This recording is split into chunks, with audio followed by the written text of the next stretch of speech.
আমি তো ভাবছিলাম নওশাদকে বলবো, ওর সাথে কথা বলাই সময় পাইনি, এখন বিরাট বড় ভিআইপি হয়ে গেছে। আজকে নাকি শুনছি তোমাদের এলাকায় এসছে, কোথায় আছে? হ্যাঁ,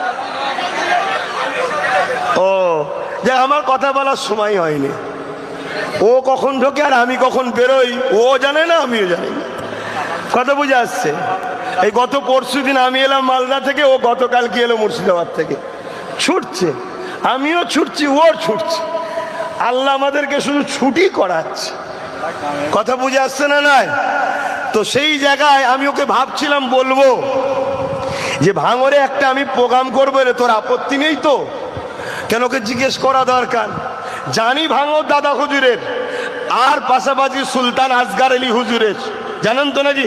হ্যাঁ, ভাঙরের সুলতান ইনি, জানি। তারপরেও ছোট তো, আমি বড় হয়ে গেছি। বড়োর ওপরে ঝড়ঝাপটা বেশি হয়, ছোটদের আবদার বেশি থাকে, তাই তো নাকি?